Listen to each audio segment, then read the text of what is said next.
主席，今天联合国开始对苏联的提案表决。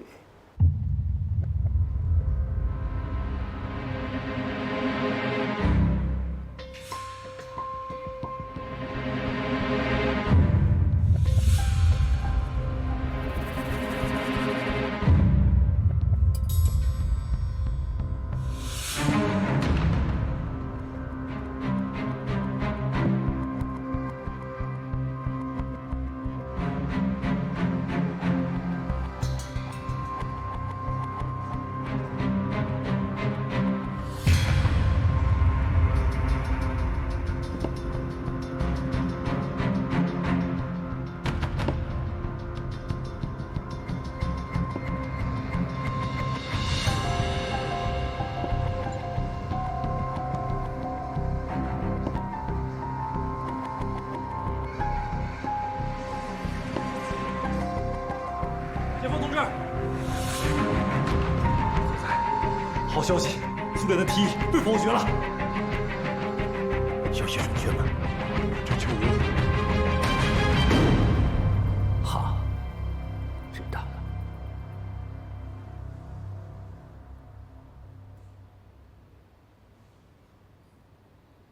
林娜，辛弃疾这首词是什么意思啊？这首词说的是历史的大潮浩荡东去，势不可挡。即使有几座挡路的青山，让它拐上几个弯儿，但是直奔东海的大势是任何力量也阻挡不了的。周叔叔，你说我说的对吗？娜娜说得好。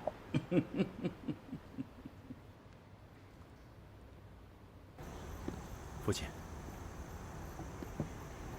总裁。今天是个大喜的日子，为了庆祝咱们外交上的胜利，我们敬您。咱们干杯！干杯！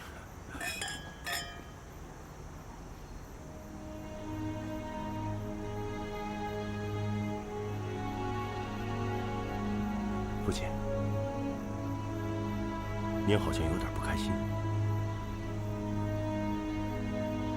开心，开心。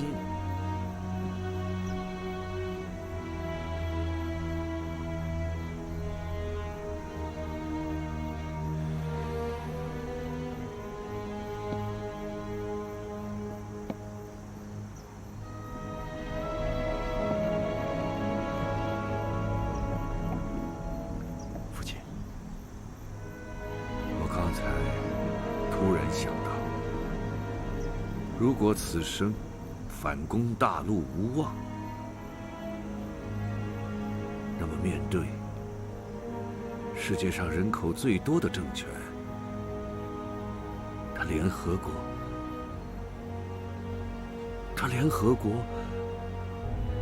的大门还能关闭多久呢？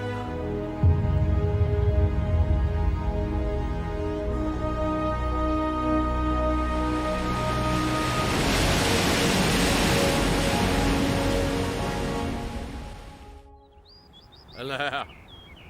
你培养的那批将军大使，什么时候能够毕业啊？这些人不愧是将军大使啊，进入状况很快。相关的国际知识、外交礼仪都掌握了，就是耿彪提出啊，觉得实践的机会少了些。啊，他指什么实践机会啊？比如呈帝国书。这是做大使出国的第一项重要的外交活动。比如他的程序礼仪要说什么，他们都没有把握，怕搞砸了，给国家丢人。这好办。过2天，不是有几位东欧国家的大使要向我递交国书吗？你安排他们到现场去看一看，不就行了？去现场。这合适吗？哎，你让他们先找个地方隐蔽起来，不要让外国使节看到，不就完了吗？啊？这倒是个好主意。要不，相互学习。总理来了！总理来了！总理好！大家好。准备好了吧？莲，今天他们观摩安排在哪里？您放心，都安排好了。一会儿大伙儿啊，就在后院的窗户底下。窗户底下啊，那怎么看啊？那不成壁后观了吗？不，那不叫壁后观，这叫窗下学礼。总理，罗马尼亚大使的车马上就要到了。好，快去通知一下主席。好。嘿，你们还愣着干什么？快点，到屋里去隐蔽呀！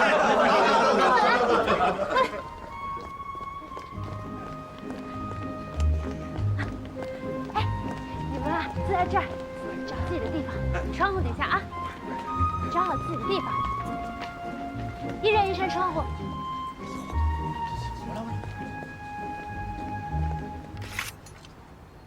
罗马尼亚驻华大使到。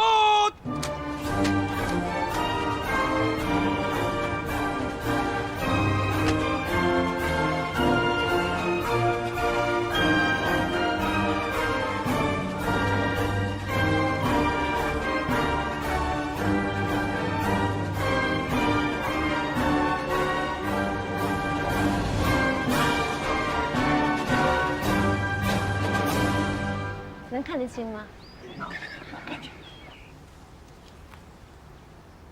哎，干嘛呢？捅这么大窟窿眼儿，不怕露馅啊？太小了，看不全呢。就是。总理说了，要以小见大。好。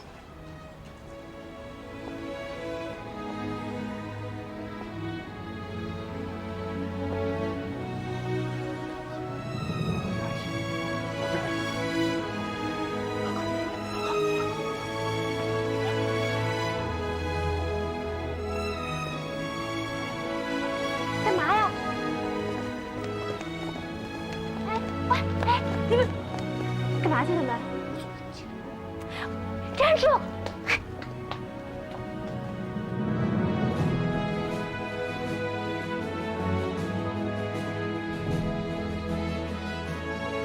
！Dear Mr. Mao, dear Mr. Chairman, on behalf of the government of the People's Republic of Romania, I would like to present my credentials as Ambassador to the People's Republic of China, and I'd like to wish you and the country prosperity and a healthy future.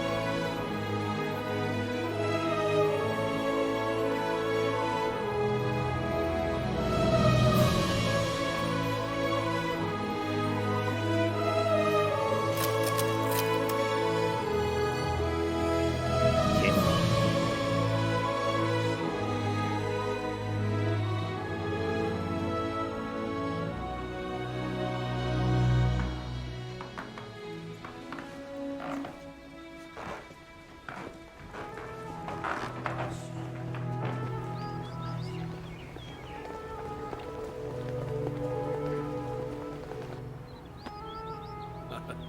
本来啊，我发现天下最苦的差事就是当这个国家主席呀。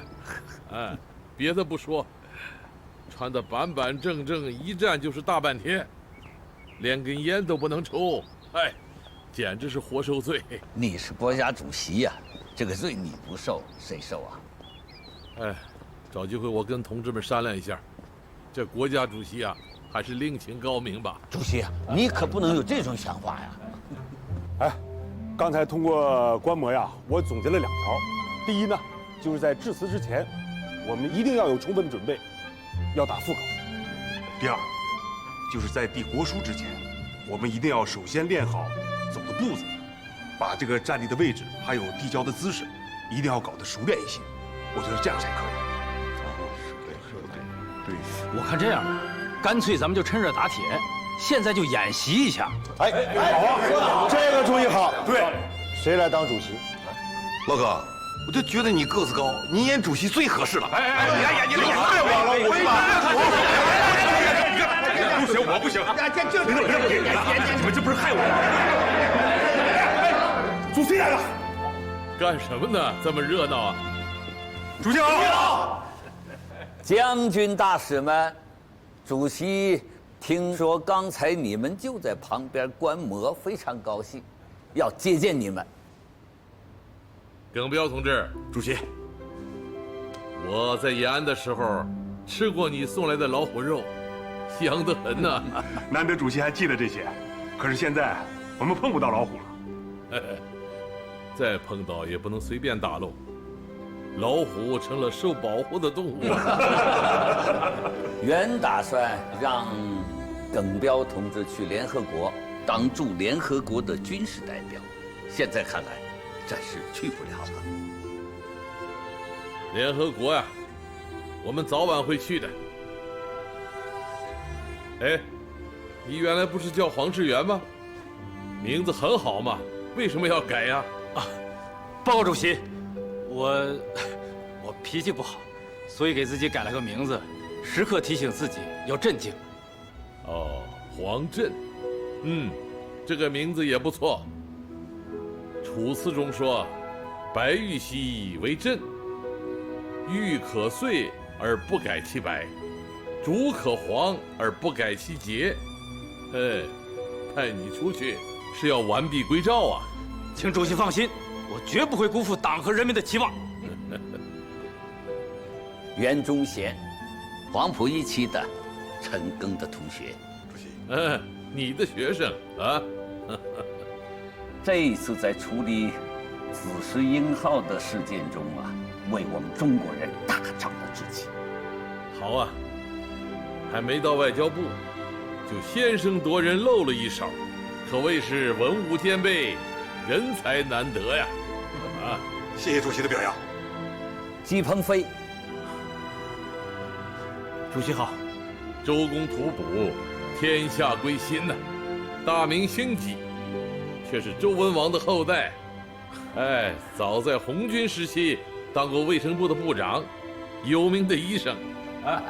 鹏飞同志找过我，他说让他去卫生部任职更合适一些。人的一生啊，不能只干一件事。改行当外交官对你来说，多了一种人生经历。人不远行，怎知世界之大？姬大夫啊，是不是这个道理啊？是的，主席。彭明志，主席。叶挺独立团的团长，参加过南昌起义吧？哎，我的湖南老乡啊，戴着个眼镜，我没记错吧？主席没记错，我是湖南长宁人。不久啊，你们就要远走高飞喽。总理请我来跟大家见个面，咱们聊一聊啊。银桥啊，快去搬把椅子来，主席站了半天了。好，不用了。长征路上转战陕北，咱们不都是席地而坐吗？来坐。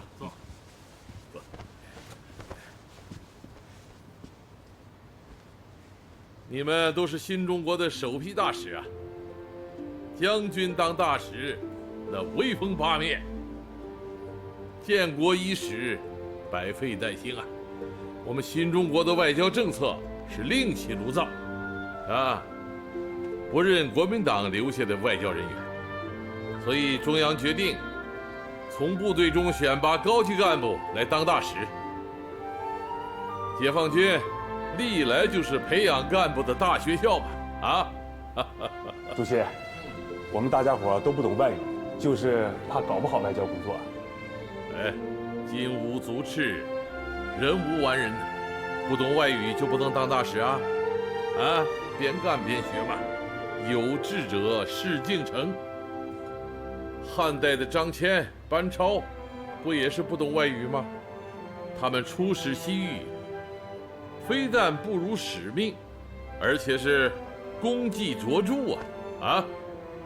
主席讲得非常好，我们外交官都能懂外语，当然好啊。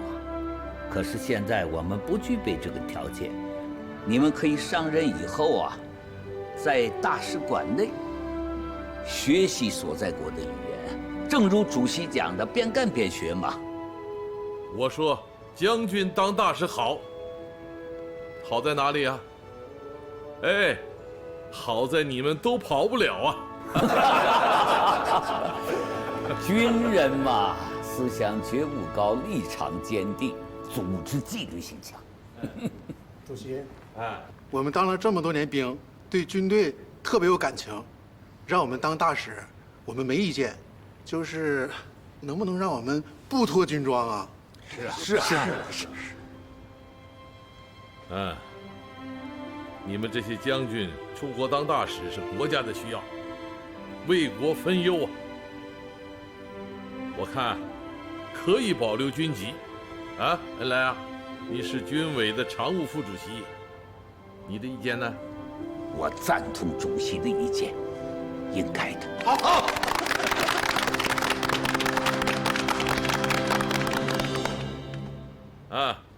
你们还有什么意见和建议，都可以提嘛。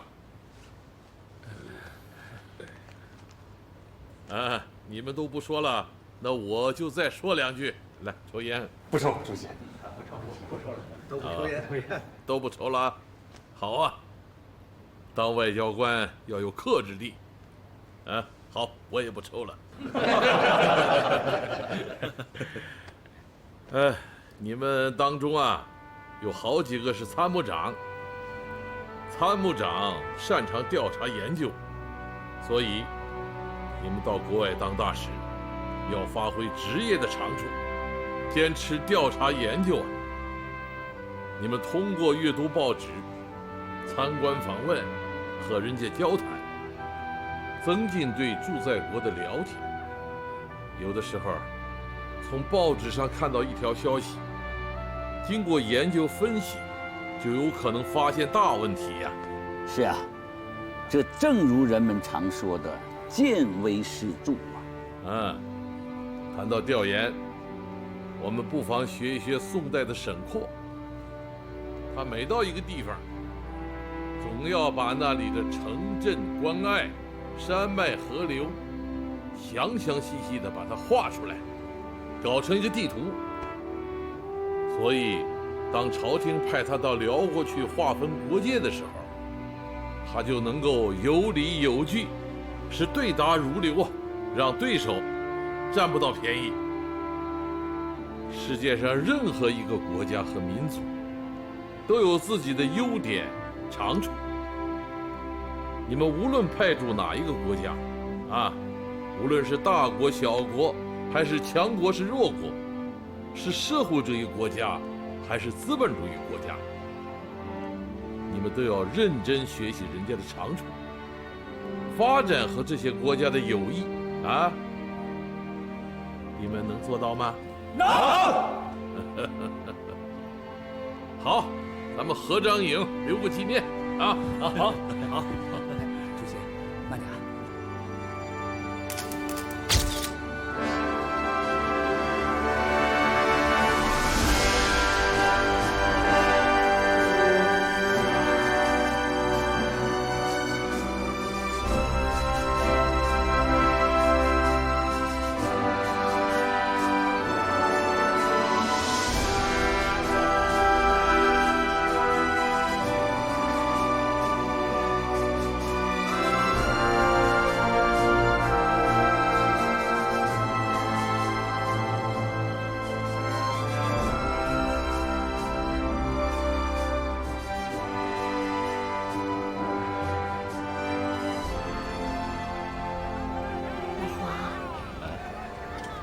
国家发给咱们这么多钱，咱们怎么花呀？这钱？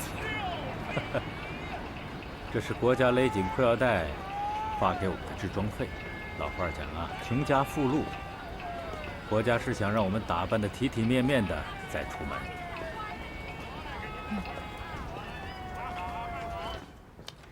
二位同志来了。怎么着？吃2块料吧。您做件长衫，这位女同志做件旗袍，应该很漂亮。你相信我的眼光，用这款布料给你做一身旗袍，穿出去肯定漂亮。是吗？多少钱啊？您做一身，里外加起来，少说也得20万吧。 20万？太贵了吧？您甭嫌贵，这全是江南特供的，除了瑞福祥，全国您找不出第二家。不错。哎，老黄，哎，你来一下。啊，快！哎，不看看了？哎，二位同志慢走。你怎么走了？那布料你不喜欢呐？我觉得挺好看的。好看是好看，可我觉得也太贵了吧？国家给的钱也不能这么浪费。哎，咱们去看看哪有什么旧货店，咱买点二手的衣服就行了。买什么二手的也太小家子气了吧！啊，乱花钱就是大气了，真是的。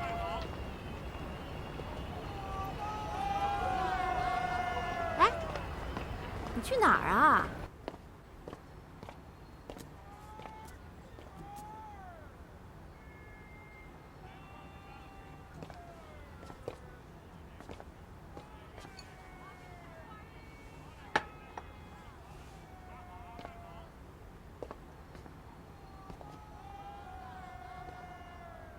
哎，同志啊，你把那幅画拿下来，我看一下。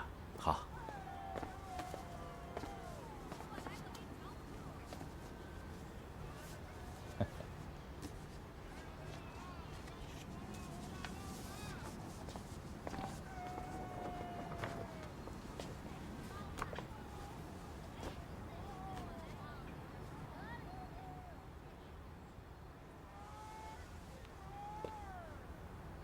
怎么卖，同志？50万。50万，太贵了吧？能不能便宜点？最低40万。这样吧，30万成交。你是个有眼光的明白人，那我就出血割爱了。包好。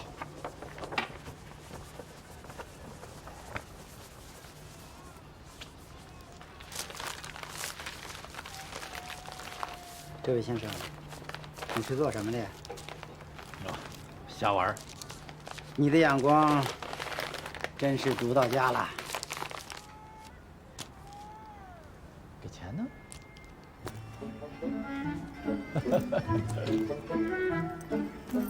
刚才的气泡过多了。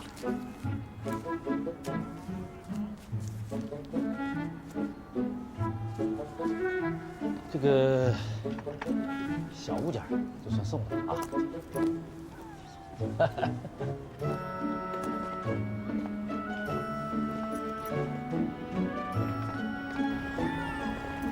哎，你花这么多钱买一幅破画，买一大象，值得吗？这你就不懂了，这叫中国文化，把他们又带到国外去，可以好好的宣传一下我们中国文明。花这么多钱，更得去旧货市场。走吧，旧货市场。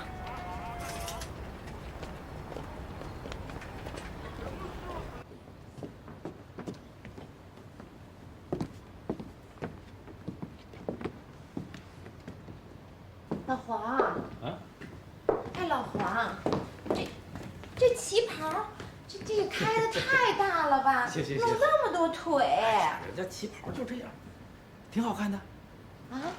但是你这袜子不行，你坐这儿。袜子怎么了？你看你这黑裙子、黑鞋、白袜子不搭配啊！我又不穿着白袜子，你这光着脚在里头打滑。你不穿着？哎，你们回来啦！回来了。咱家怎么这么多好东西？哎，别动！哎，弄坏了！这别碰啊！你干什么？下，弄坏，小心！别动！下来，小心点儿！我还不赶快收起来！干嘛去了你们？啊？哎，小心啊！那个。穿成这样啊？对呀，像地主婆。你穿像地主。你这个小脑袋瓜里装的什么呀？我在太阳山的时候看见过斗地主的，穿的跟你们一样。我跟你俩说啊，爸爸妈妈穿成这样啊，是为了出国工作。你们俩放心，爸爸妈妈是绝对不会变成地主的。干嘛？还不相信啊？你看啊，看这身毛裤了吗？这个是爸爸在抗日战争的时候缴获的战利品。这次就穿着它出国，这回不会变成地主了吧？来，咱们一起收拾东西。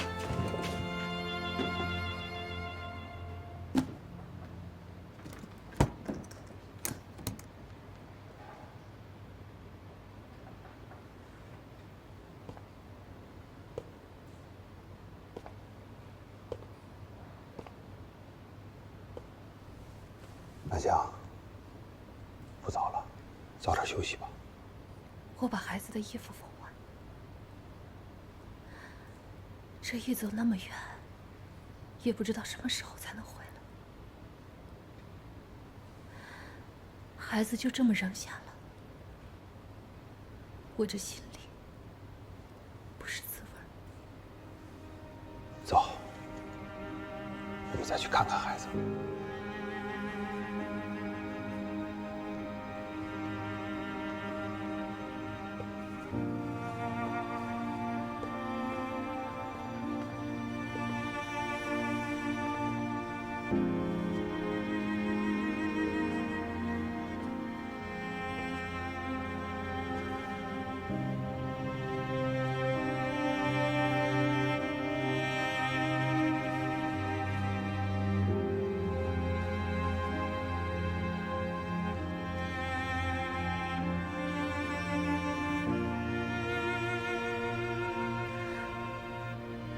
老四还这么小，新来的阿姨也不知道能不能照顾好他。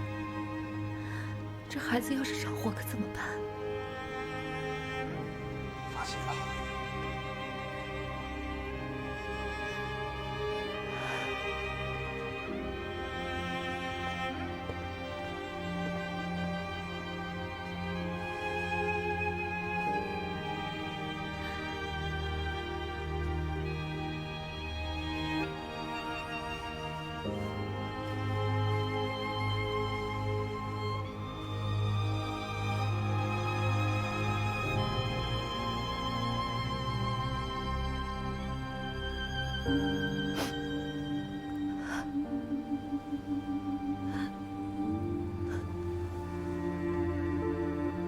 南香，让孩子睡吧。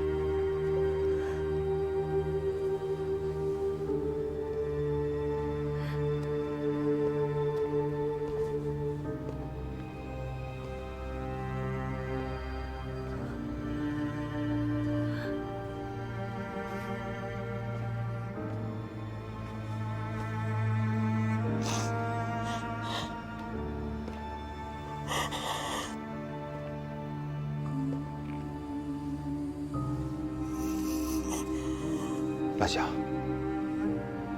孩子没有组织照顾，会健康的成长的，你放心吧。再说了，咱们俩不在，孩子没能得到锻炼。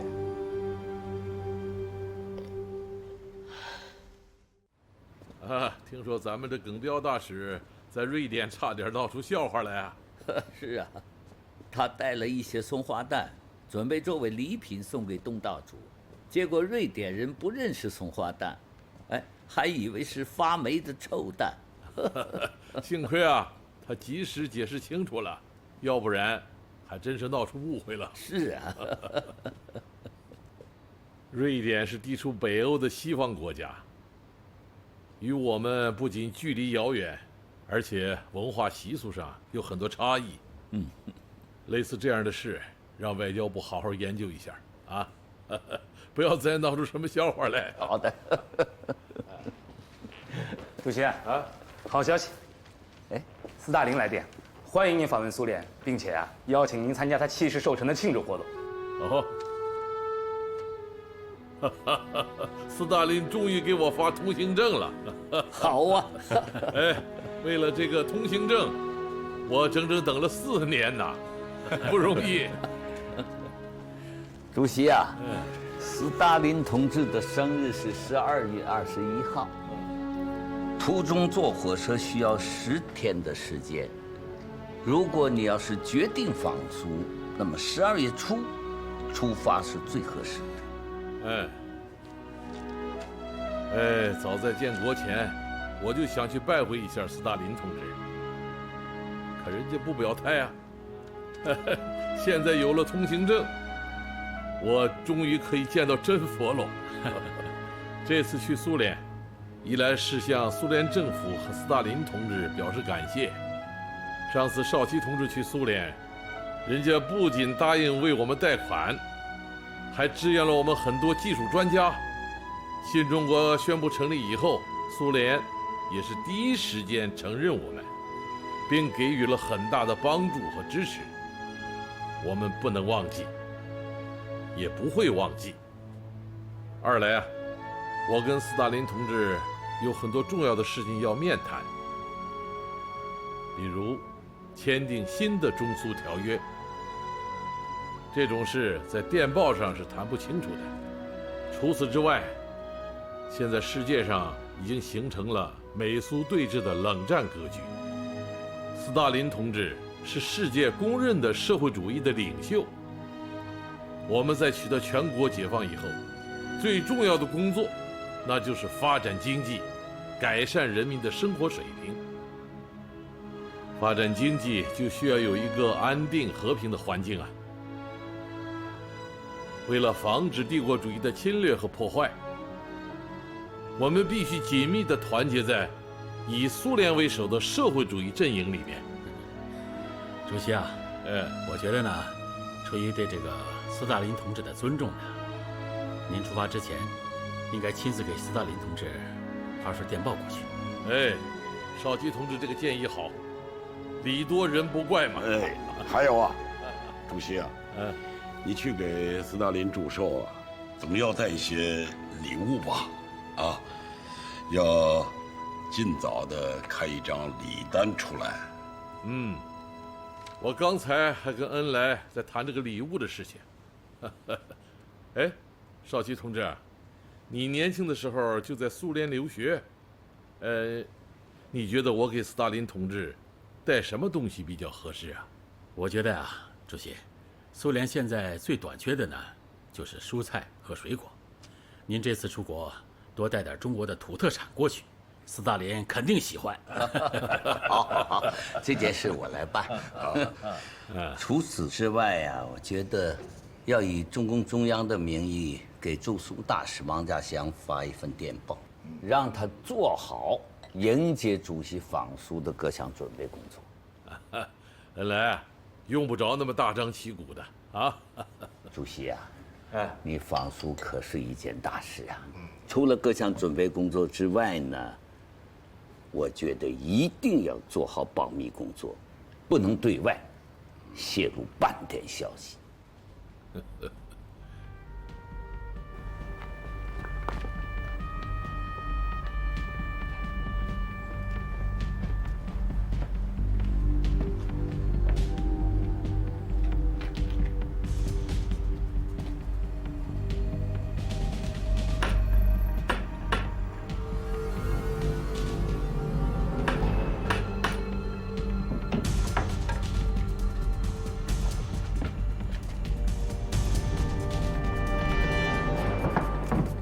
电台在那里，马上发跑。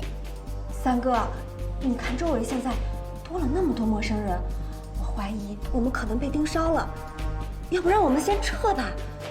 是啊，老三，保密局的几个点最近全被共党端了。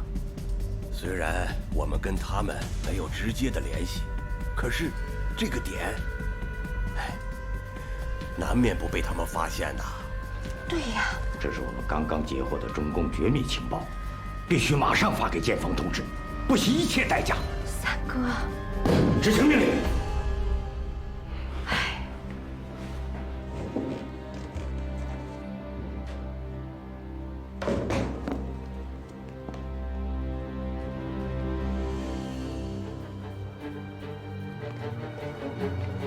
小郑，那个信号又出现了。是的，部长，与前几次出现的位置完全一致，现在可以锁定目标了。通知北京市公安局立即采取行动。是。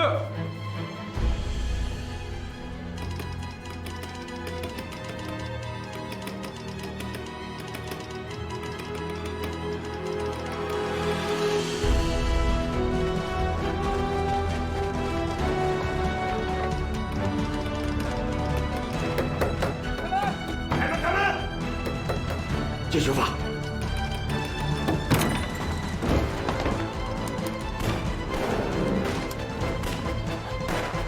快跑吧，共军来了！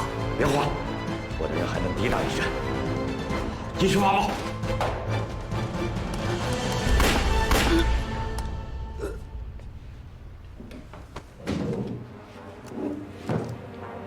你要干什么，三哥？三哥，你要杀我吗？我怀了你的孩子。三哥，三哥，我们跑吧，我们到一个没有人认识我们的地方，过自己的日子，不好吗？我求求你了。快，就这儿！求求你了，三哥！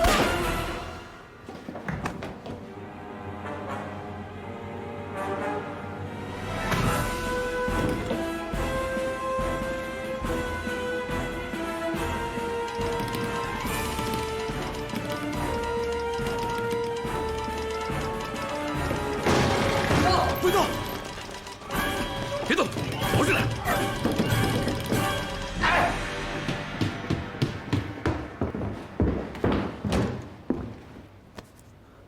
北平几点？备车，我马上去见总裁。好。哦，对了，致电阿三，就说他提供情报准确，我要加强他。解放同志，阿三已经给补了。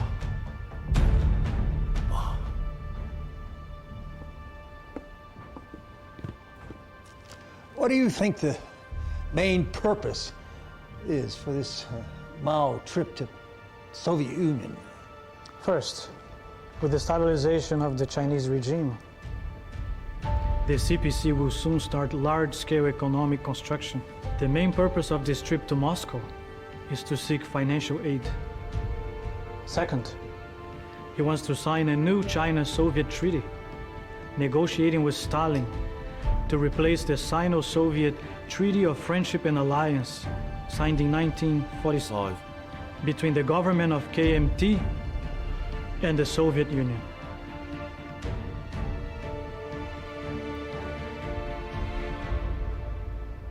当年，我民国政府为了权宜之计，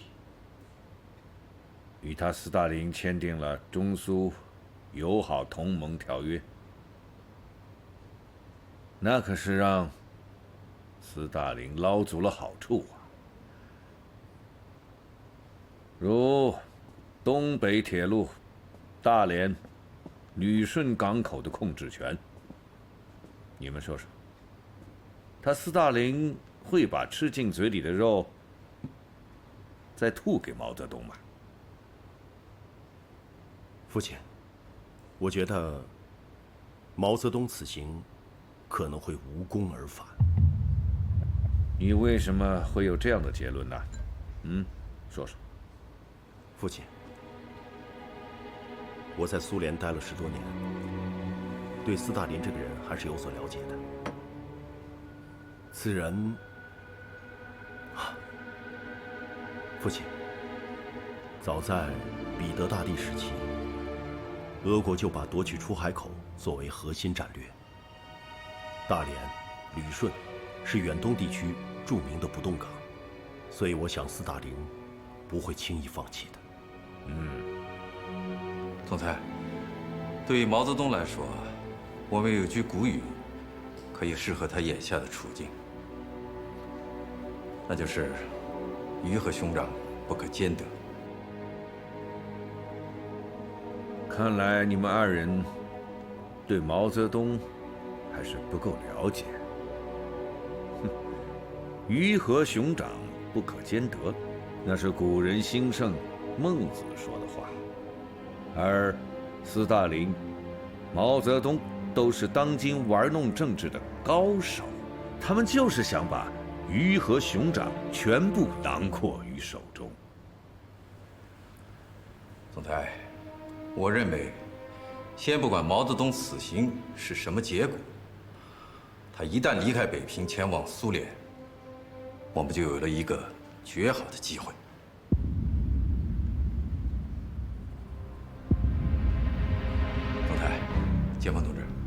请你们放心，我一定全力以赴。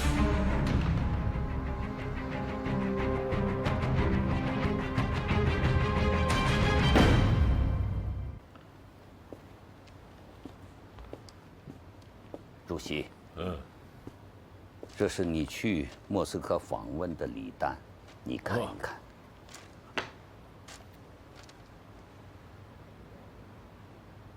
山东大白菜，河北鸭梨，江西金桔，还有苏绣斯大林画像，啊哈，这都是好东西啊！如果能用这些换来钢铁、汽车、飞机的生产线，哎，这笔买卖咱们可是大赚特赚呐！主席啊，我还是那个观点，你这次放苏，风险太大。哎，万里长征，枪林弹雨都过来了，哎，还在乎那点潜伏特务？什么国民党的散兵游勇吗？是啊，特别是东北地区特务非常活跃，治安也不安定啊。怕我成为第二个张作霖是吧？我前2天跟罗长子、李克东他们说过，毛泽东能不能安全到苏联，那是你们的事。至于我该不该去苏联，那是我自己的事情。这是新中国党政代表团第1次访问苏联，我是必须要去的。主席，你想没想过，你此次去苏联，不仅有人身安全问题，而且还有政治风险呢？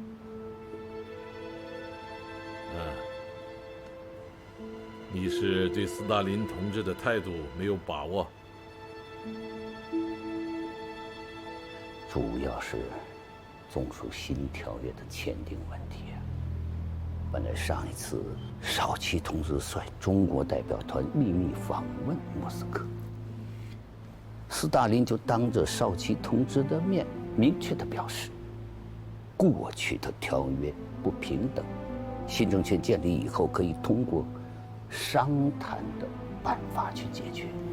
可是啊，苏联的高层并不愿意放弃在东北的利益，尤其是大连和旅顺港的权益问题。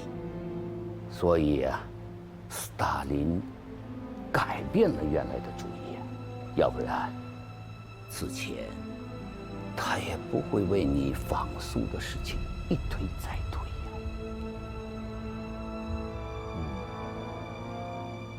本来我从来没有见过斯大林，你跟他打过交道，你觉得他是怎么一个人呢？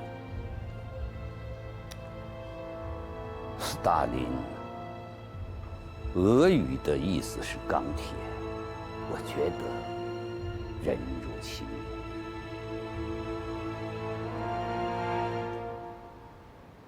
除非是我们在新约的签订上做出让步。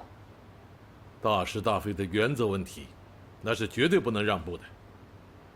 在新中国的土地上，不管他是美国人还是苏联人，任何外国势力拥有特权的时代已经一去不复返了。如果中国共产党人连这一点都做不到，那跟清王朝、北洋军阀、国民党政府还有什么区别啊？那就不配领导全国人民。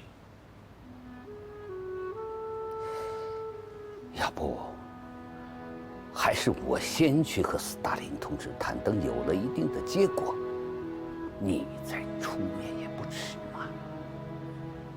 此事关系重大，你去了，斯大林可能会采取回避的态度，不直接跟你谈。但这个问题又必须他来点头，否则很难谈出个结果来。我去了，按照国际惯例，他斯大林就很难避而不见。再说，我和斯大林同志从来没有见过，毛泽东初来乍到，又是代表中国政府和人民上门做客，他总得给我们一份见面礼吧。主席呀，就这么定了。我先去闯关问路，到了双方开始具体接触，你这个谈判高手再披挂上阵，怎么样？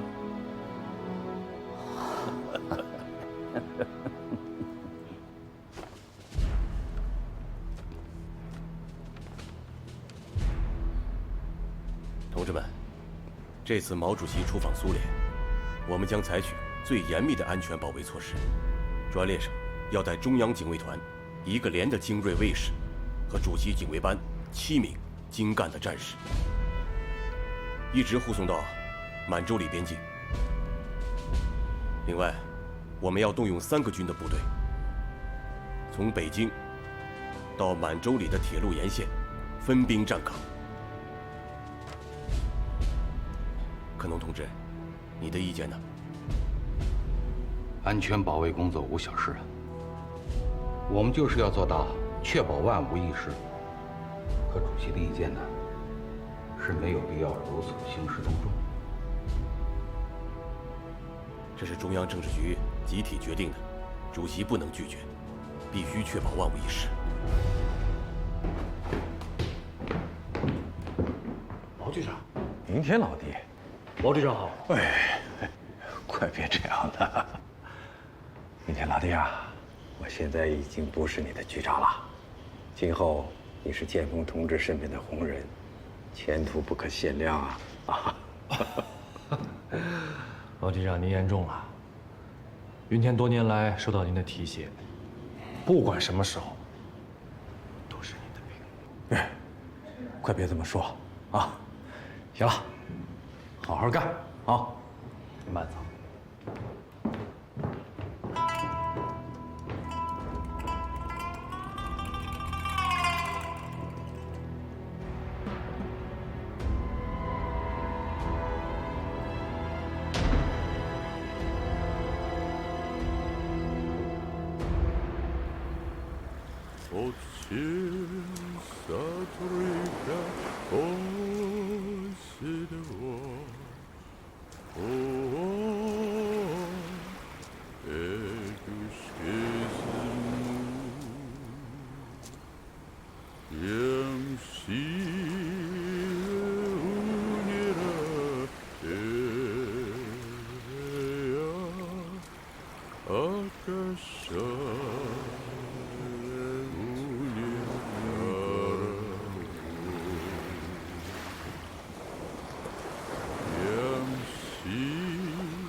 建峰同志，这首歌您一定很喜欢吧？想不想到这个神秘的国家去看一看？您的意思是让我去苏联？嗯。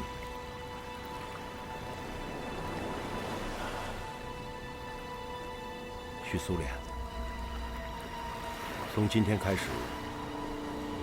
你的身份是日本记者，你的名字叫藤田永雄。后边的手续会给你马上做好。诸位，此次行动我们命名为“死士计划”，就是选派一批最有经验的特工，与大陆潜伏的同志会合。目前我们制定了3套方案。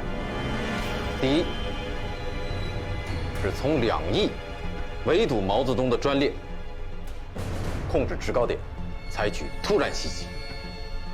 第二，是破坏东三省的重要铁路，炸毁长春14号铁路涵洞。第3套方案是在哈尔滨的双城集中埋设炸药，将毛泽东的专列彻底摧毁。总裁有令，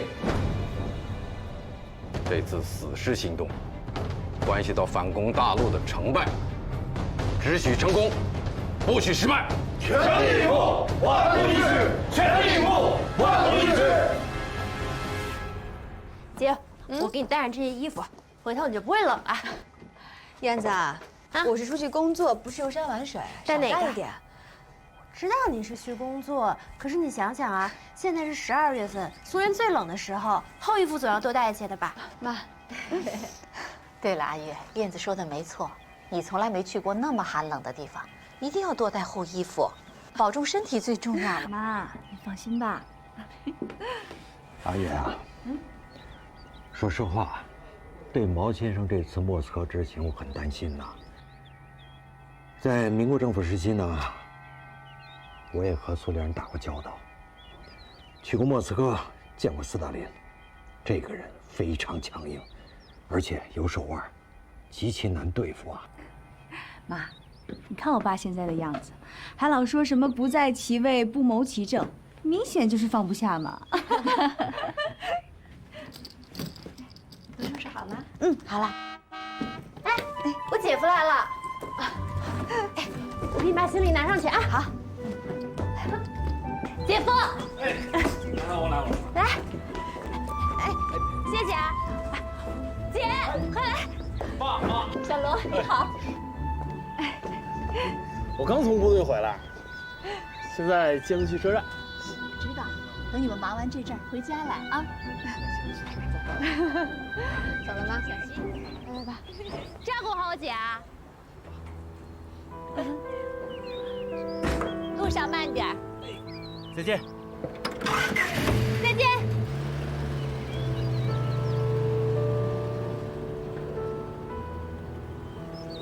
行了，妈，咱回屋吧。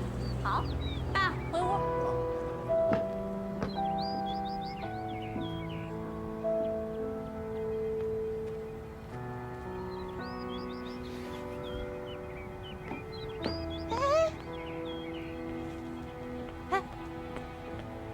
芬芳，你干嘛来了呀？送你姐去车站。送我姐？你也是复苏工作小组的？当然了，怎么了？没怎么。我姐的事儿啊，你就不用操心了啊。我姐夫呢，从部队回来了，人家小两口啊，正甜蜜着呢，多幸福啊！咱们应该多给他们一点空间，你说对吧？对，燕子，你说的没错。不过，燕子，你也老大不小了，你也该做你这么自个儿的事儿了吧？谁老大不小的了？你才老大不小呢！我的事儿用不着你管。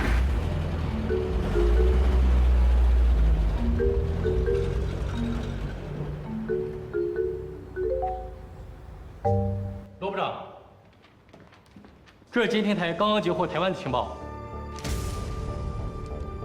此事行动不错，敌人这一计划具体内容我们还不掌握，但是有一点可以证实，这次行动规模很大。国民党保密局至少派遣了30名以上的特工潜入大陆，目标就是袭击毛主席的专列。离主席出发的时间不多了，备车驱逐南海。是。我不在的这段日子里，国内的事情就要靠你们费心了。请主席放心啊，有什么重大事情呢，我们会随时跟您汇报。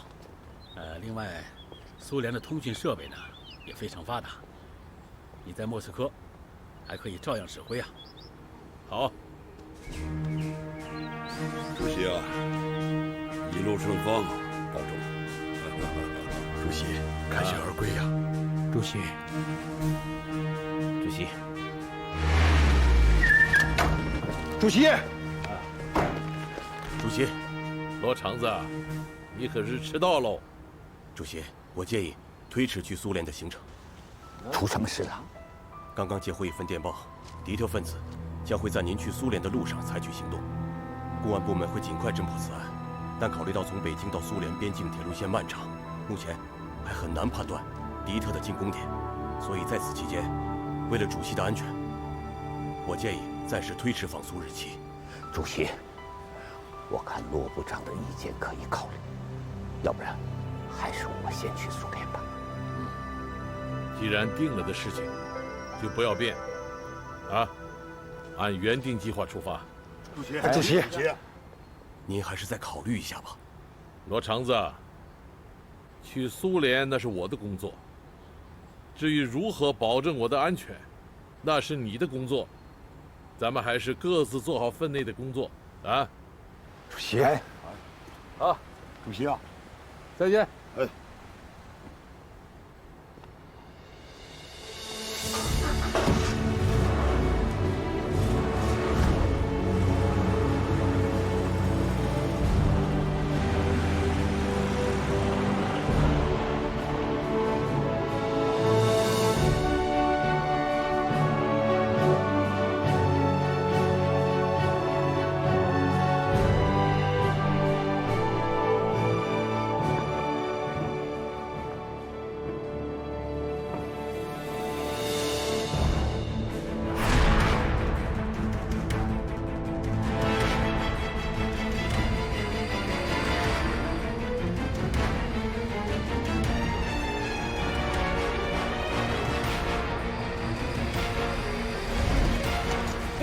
不许动！都别过来！让我空归进去！都别过来！别动！凭什么抓我？这不是合法伤人！不许动！别动！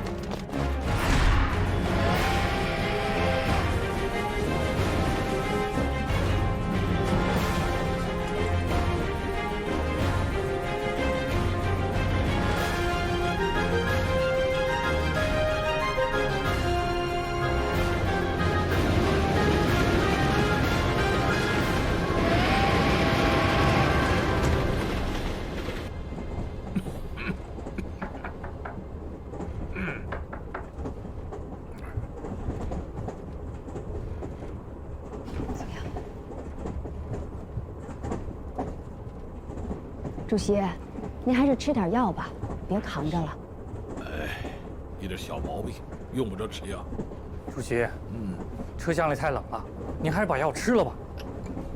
这要是拖成重感冒了，那可就麻烦了。是啊，您快吃了吧。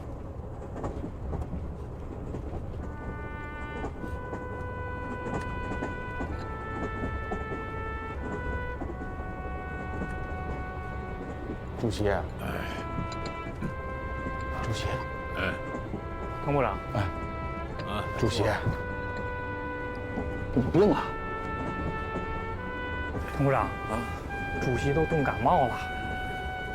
你不是说这辆车是美国人为蒋介石制造的专列吗？应该说很高级啊，怎么这刚一出关，暖气就坏了？这辆车确实是咱们部队渡江时在杭州缴获的战利品啊，车号是9004啊。这我也闹不清，他怎么就这么不抗动啊？那会不会是在打仗的时候损坏过？我们临出发前，铁道部专门组织过专家进行过检查，没有发现任何问题啊。要我看啊，这列火车没有问题，只不过呢，它是为蒋介石出访南方而专门定制的。到了东北这偏寒地冻的地方，它就经不起考验了。我看小玲说的有道理。这美国货也不是万金油，什么都成啊。接下来的时间，我是准备冻成冰棍喽。瞅您说的。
天凉了，你要多穿点，别感冒了。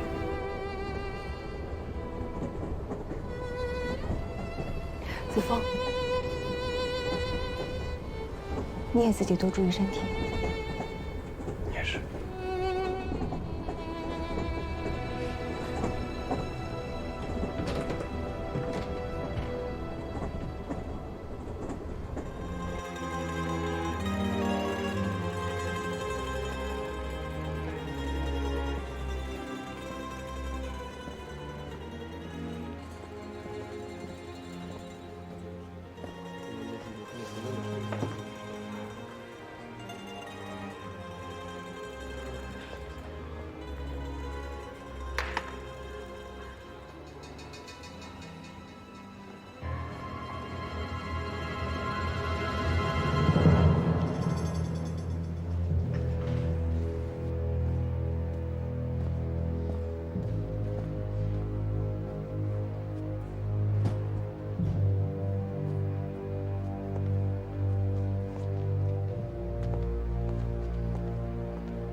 Товарищ Капасти, Никола передала привет.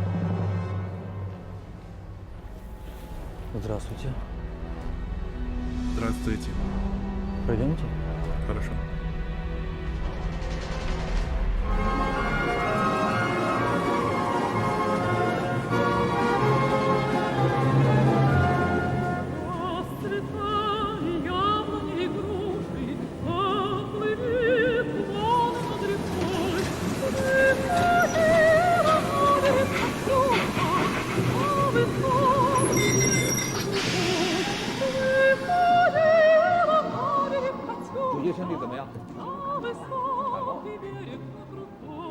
主席啊，主席。哦，嘉祥，我们又见面喽。主席啊，既然您感冒了，这样，我向苏联同志建议，欢迎仪式从简，马上送您回宾馆休息。哎，雪山草地都走过来的人，这点小病小灾还能难得住啊？啊！我要在这里发表一个讲话。讲话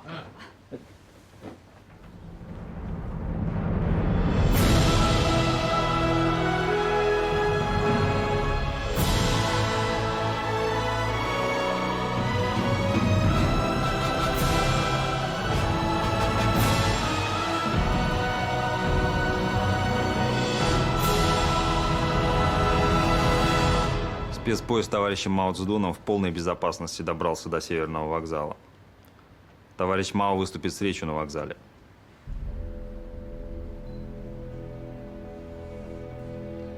Текст Мао Цзэдуна с МИДом КНР обсуждали или нет?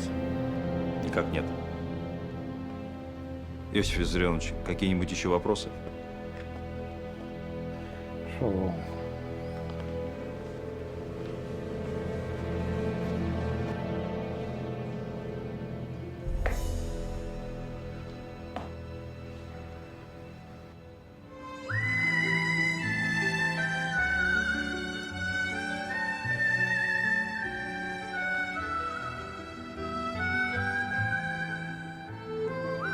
主席啊，这里叫姐妹河别墅。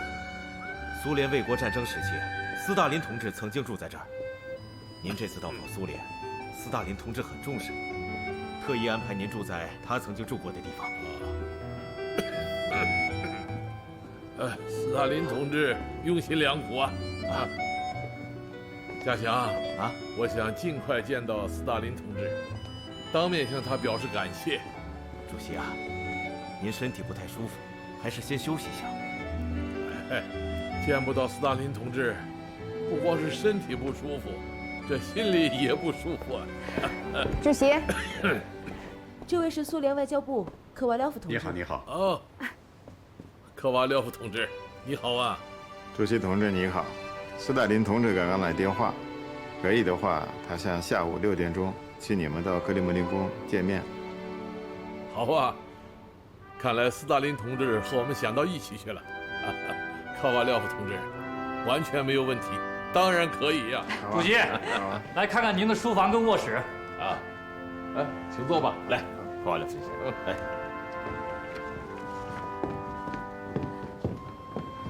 主席，这份是外交部为您和斯大林同志第一次见面准备的祝词，您看一下。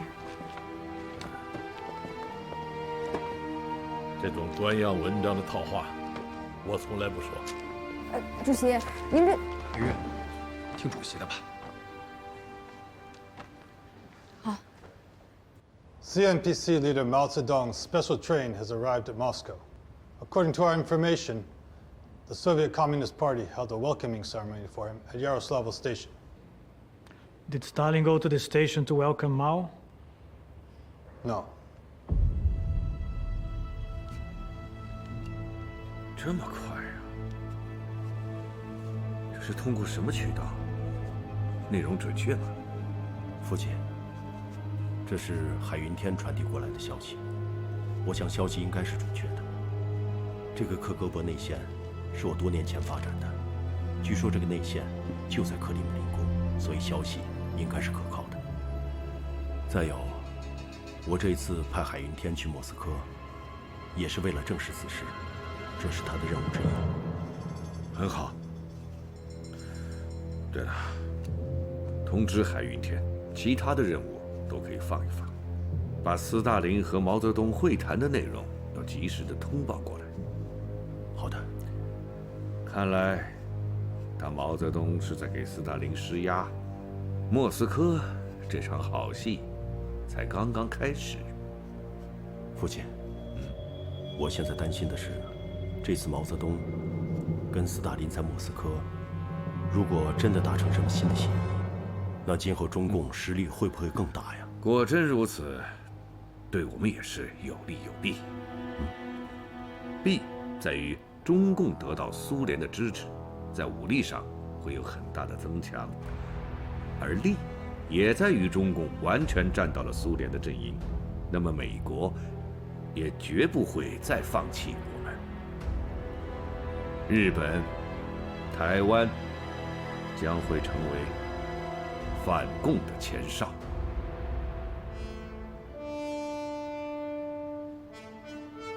Товарищ Мао Цзэдун, мы рады вас видеть в Кремле.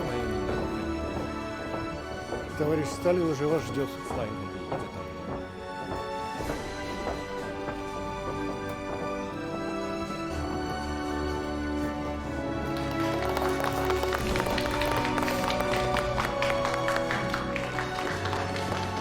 Товарищ Мао Цзэдун, я даже подумать не мог, что вы такой молодой, такой дюжий.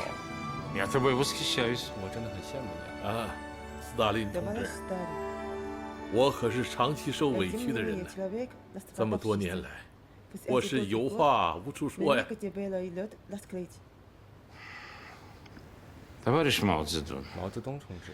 я когда в прошлый раз встречался с Лю Цао, я сказал, что коммунистическая партия Советского Союза допустила кое-какие не очень хорошие замечания по отношению к вашей революции. Но, в конце концов, вы победили в вашей революции. А победителей, как говорится, не судят. 斯大林同志言重了。中国革命的胜利离不开苏联的支持。作为中国共产党的领导人，我要向苏联老大哥，向斯大林同志表示感谢。Что вы, прошу вас. 好。Прошу вас. Mr. President, Mao has already left for the Kremlin to meet with Stalin. He just got to Moscow. He's seen Stalin already. Yes. Has this meeting been requested by Mao or Stalin? We're not sure. The Soviets are maintaining the strictest confidentiality regarding Mao's itinerary.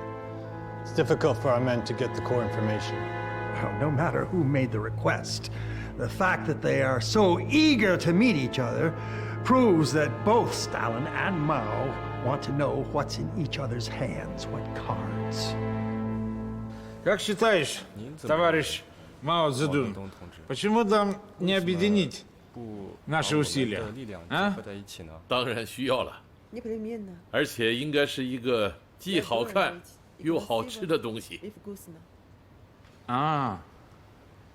Красиво и вкусно. 好看，好吃。Товарищ Сталин, 毛泽东主席所说的是中国的一种幽默，意思是，我们两党两国之间所签订的任何协议，不仅要以华丽的辞藻，而且还应该有更实质的内容，令我们双方都满意。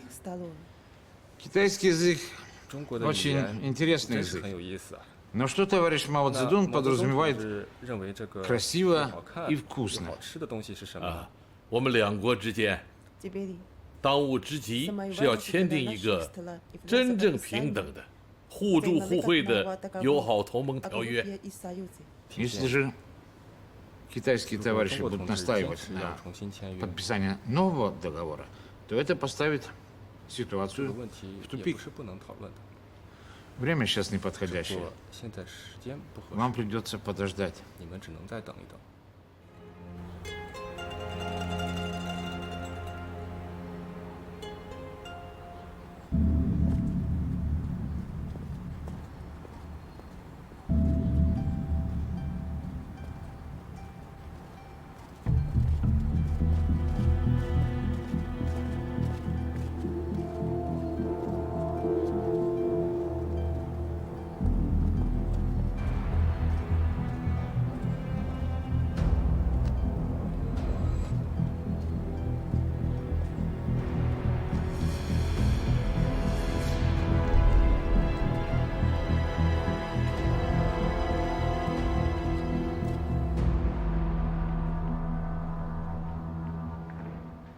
Mr. President. Any information about the meeting between Mao and Stalin? Could the CIA maybe be a bit more competent? At least the Soviets have not announced any news on the meeting yet. And I think we still have time to do something. You mean? Prior to this, our intelligence agency has been spreading many messages, including that the US is willing to help the CPC in becoming the second Tito. Such news must enrage Stalin. Deep down, he doesn't trust Mao. We should make a public announcement on behalf of the US president, emphasizing that the US holds no hostility towards China and respects its sovereignty over Taiwan. 我早就说过，他们都是一些翻手为云、覆手为雨的寡廉鲜耻之徒。杜鲁门居然公开宣称，台湾不在美国的防御线之内，这是要示好中共，这是要抛弃我们呀！美国人是怕斯大林和毛泽东达成某种协议，故作姿态罢了。报告。 秘书长，有文件。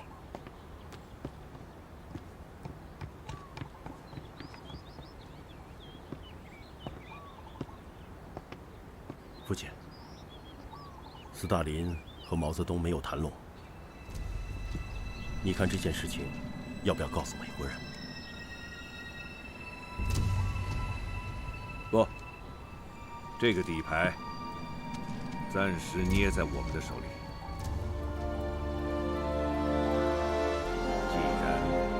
大幕没有落下，我们就睁大眼睛，看看这东西两个大国的博弈该如何收场。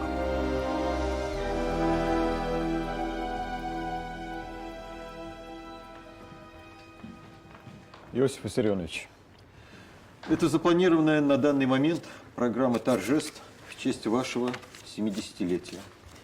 Прошу ознакомиться.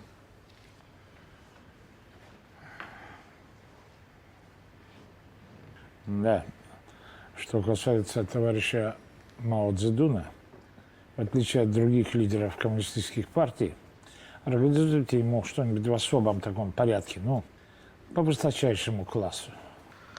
Хорошо. Но дело в том, что по дороге в Москву он немного приболел. Как он заболел-то? Он простудился, но я думаю, ничего серьезного. Срочно вызовите ему доктора, чтобы он ему провел всеобщее обследование. Слушаюсь, Иосиф Виссарионович. Давай.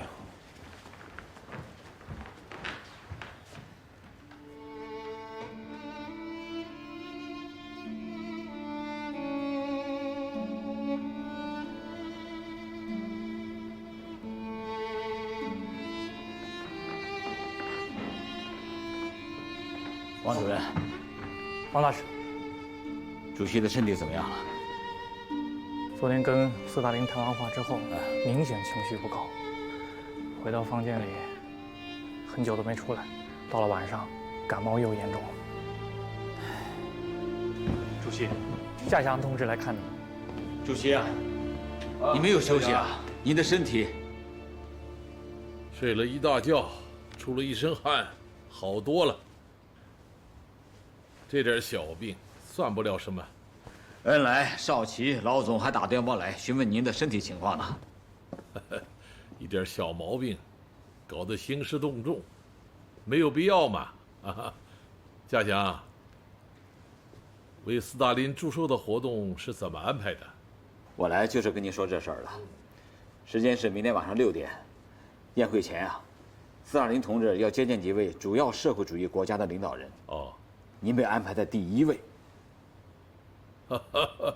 受宠若惊啊！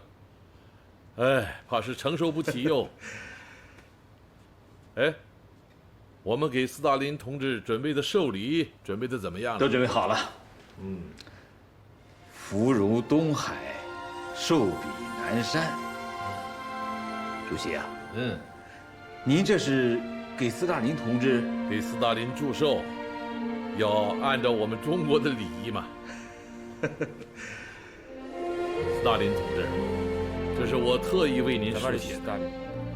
福如东海，寿比南山，算是我本人对您的一点心意。祝你生日快乐！ Спасибо, Мао Цзэдун.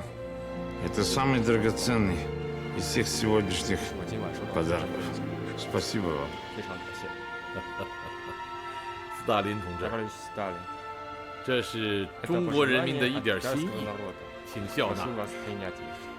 山东大葱1000斤，江西金桔1000斤，冬笋500斤，西湖龙井100斤，香秀贝面300条，枕套600个。 Спасибо китайскому народу. 啊，都是我国人民自己生产的土特产，不成敬意。Ладно, не скромничай. Товарищ Мао, я знаю, что у вас есть китайская пословица «подарок легок, да тяжело, внимание». И как я посмотрю на этот список, подарок не такой уж и легкий. Такого в Советском Союзе не сыскать. В будущем будем обмениваться промышленными и вашими сельскохозяйственными продукциями.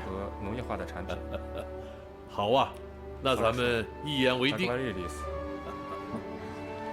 Это отбери часть подарков и вместе с этим транспарантом организуйте такую экспозицию в первом зале Пушкинского музея. Да, и не забудьте государственный флаг КНР с 5 звездами. И поясните народу, что это бесценный подарок китайского народа. Советского. Слушаюсь, Иосиф Виссарионович. Да. 啊，谢谢斯大林同志，愿中苏人民携手合作，世代友好。Да, и еще. На сегодняшнем банкете пускай товарищ Мао Цзэдун будет сидеть рядом. Товарищ Мао Цзэдун, прошу. 好。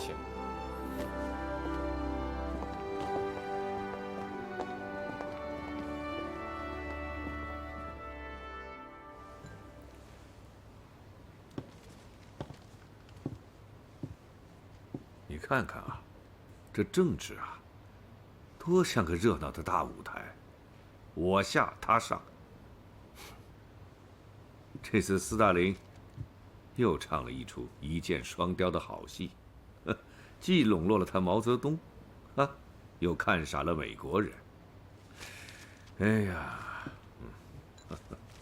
父亲，我估计杜鲁门肯定也相信了，现在正在训斥他下边的情报部门呢。来，坐下说。苏联方面有什么新消息吗？在斯大林开完了生日宴会以后，又跟毛泽东进行了一次会谈。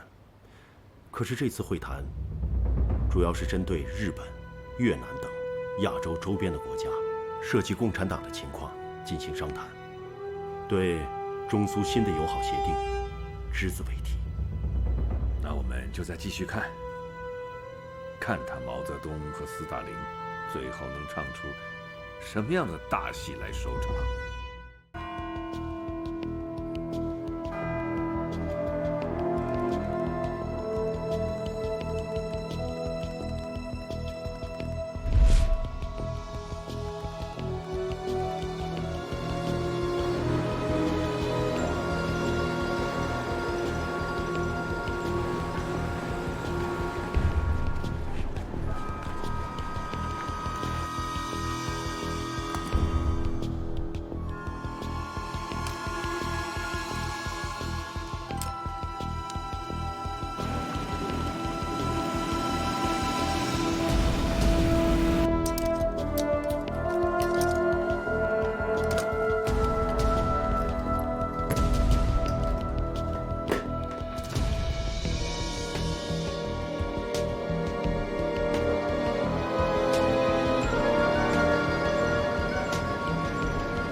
Товарищ Берия, снова перехвачена подозрительная радиограмма.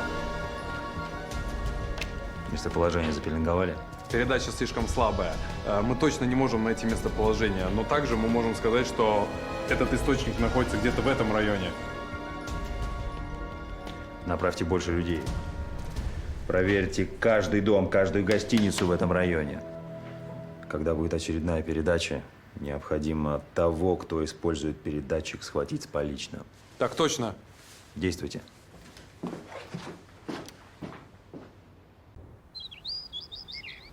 父亲，从目前来看，中苏双方的谈判完全进入了僵局。斯大林和毛泽东谁都不让步，他们都在相互较劲。那么，你打算怎么做呢？父亲，我有一个粗浅的想法，不知道当讲不当讲。说。其实，我觉得我们可以利用这个机会，把舆论散布出去。就说，斯大林因为跟毛泽东的意见不合，把毛泽东给软禁在莫斯科了。这样一来的话，可能会在大陆制造反苏情绪，离间中苏关系，为我们反攻大陆做好舆论准备。这个想法很好，不过消息啊，不宜从我们这儿传播出去。那，处在乱局中，首先要学会跳出室外，这样才能看得更明。是。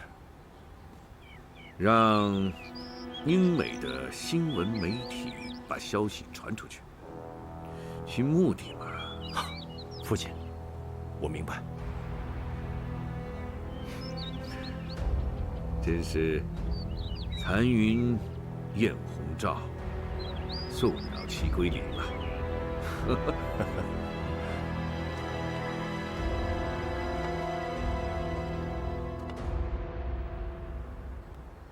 Do you think this is true? Stalin keeps Mao under house arrest. That's impossible. If Mao was the communist leader of a small European country, Stalin might try that. But the CPC is not controlled by Moscow. And Stalin would not do such a thing. Yeah, but there's one thing we do know. Huh? Stalin and Mao have not come to any agreement. And they are divided deeply on some issues. Otherwise, we can't explain why Mao's been in Moscow for so long and we've had no news about it.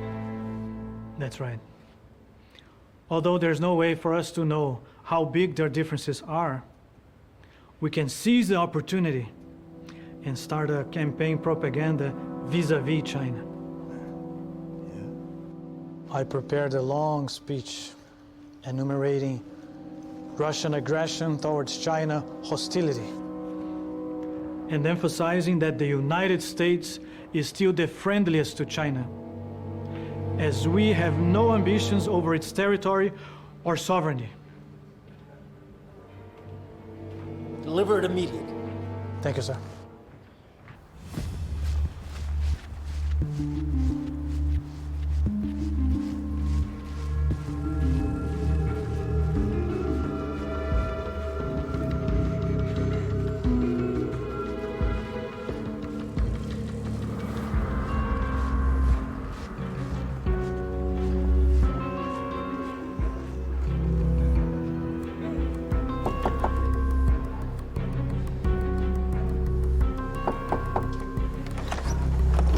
Ты? Ты зачем явился?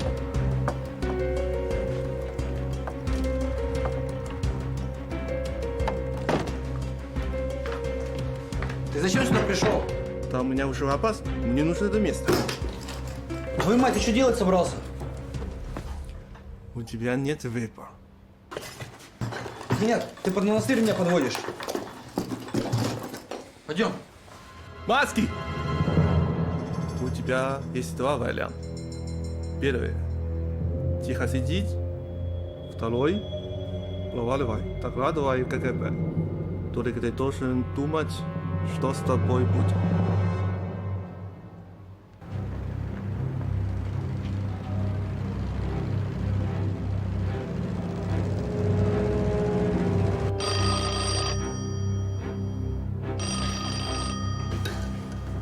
Берия слушает. Товарищ Берия, местоположение установлено. Вас понял. Начинаем действовать. Выдвигаемся. Так точно.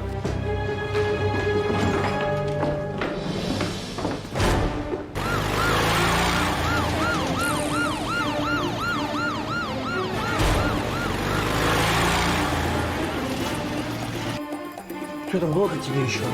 Давай скорее, а?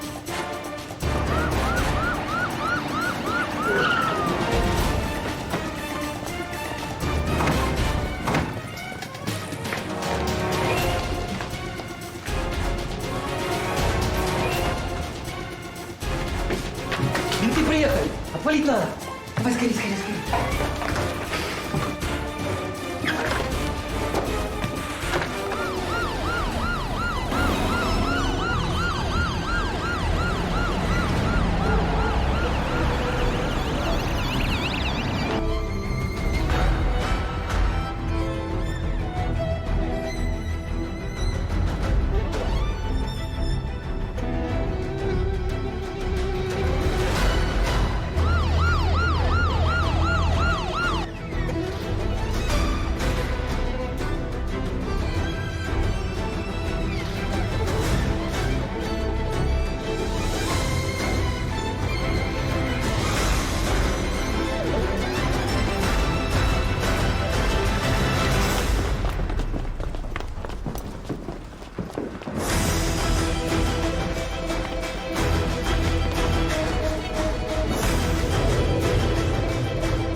Последние 2 дня ведущие газеты США и Великобритании изобилуют слухами.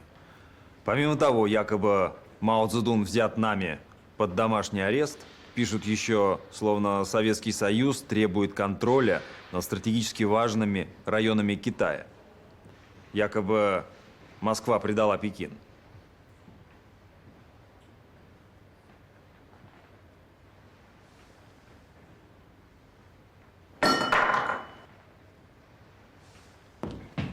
主席，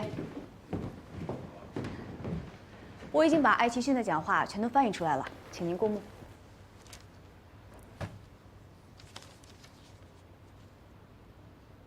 小玲，克里姆林宫那边有什么反应啊？啊，米盖昂同志来过电话了，他说希望中苏两国共同发表一份声明，来驳斥艾奇逊的谎言。区区一点流言用不着小题大做。转告米高扬和斯大林同志，我们中央政府会安排新闻总署署长出面，发表澄清事实的文章。好，我这就去。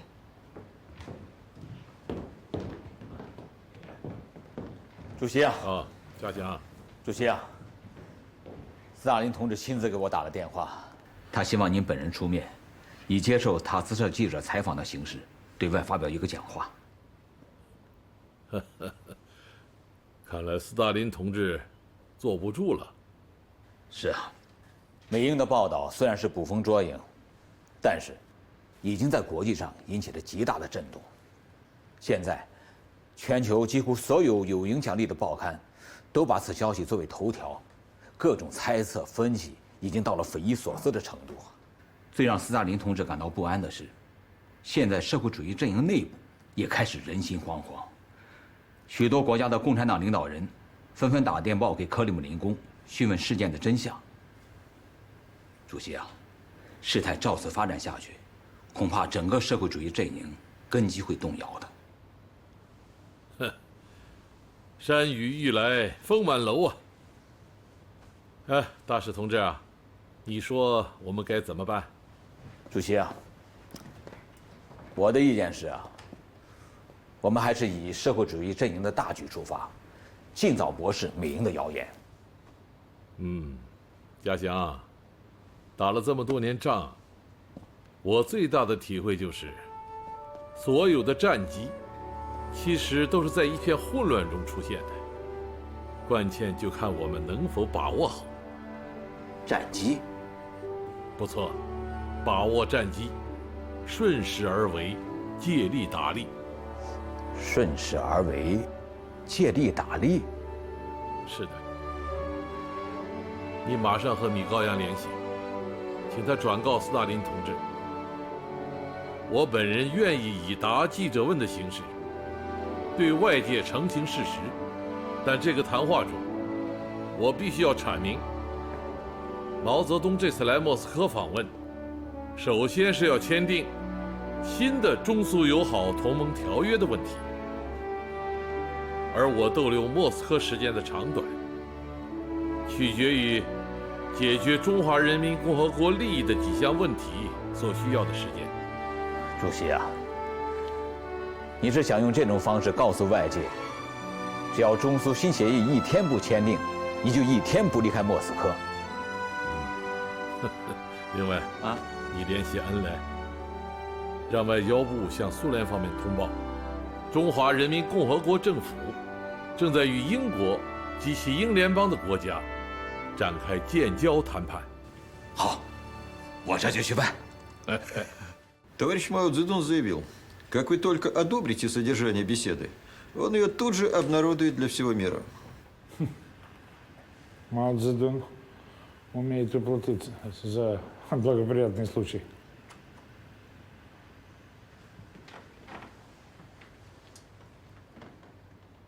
Есть еще одно дело. Джо Инлай сообщил мне, что китайское правительство тайно в настоящее время устанавливает отношения с Великобританией. Вероятнее всего, в скором времени они заключат дипломатические отношения.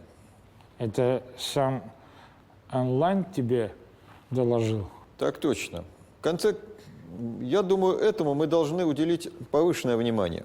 В конце концов, британцы и американцы – самые близкие союзники. И стоит им только официально признать Китайскую Народную Республику и установить с ней дипотношения, как это непременно встряхнет все международное сообщество. А потому мы должны обогнать объявление Великобритании об установлении дипотношений с Китаем и как можно скорее достигнуть консенсуса с товарищем Мао Цзэдуном по поводу будущих отношений межпартийных и межгосударственных Советского Союза и Китая. Ранее мы постоянно беспокоились, что подписание договора с Китаем может привести к тому, что британцы и американцы, как две других стороны Ялтинского соглашения, будут противостоять этому. Однако в свете событий, то, что Великобритания пытается установить контакты с Компартией Китая, это снимает с нас опасения по поводу нашего заключения договора с Китаем и не вызовет обсуждения, возражения США и Великобритании. Хорошо. Вы с Молотовым срочно выезжаете к Мао Цзэдуну и скажите, чтобы премьер-министр Энлай срочно приезжал сюда, в Москву, для подписания нового договора между Советским Союзом и Китайской Народной Республикой. Слушаюсь. Пизда отсюда.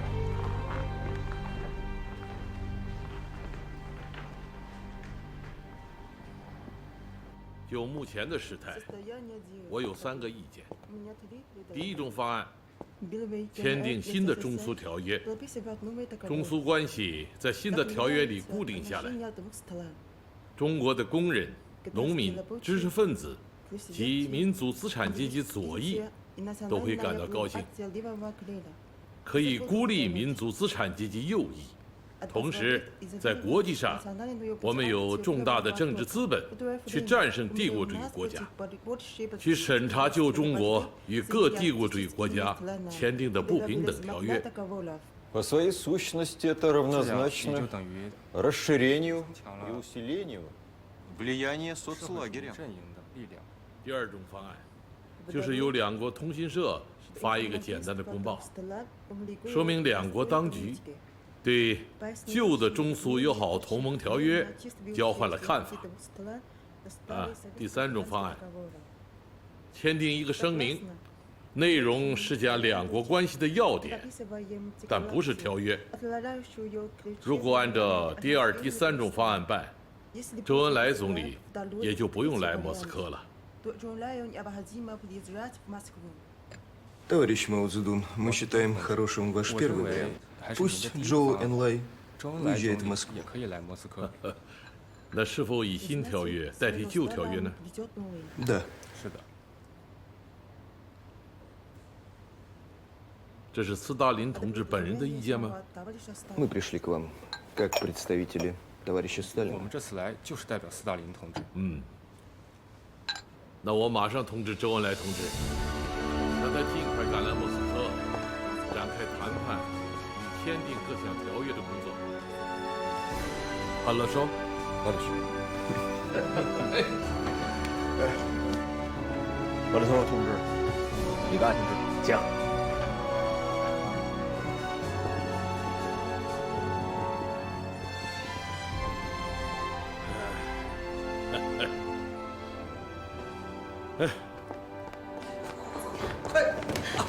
主席，主席，斯大林同志让步了，让步了。哎，小玲啊，马上给中央发报。好。近2日，这里的工作有了重大的进展。斯大林同志已经同意周恩来同志来莫斯科，并签订新的中苏友好同盟条约，即贷款、通商、民航等协定。哎，现在就发出去，快！好。主席，主席，要不要来点酒庆祝庆祝？当然要。哎，咱们1人1杯，谁也别跑。好，对，来，快打酒，打酒，打酒香！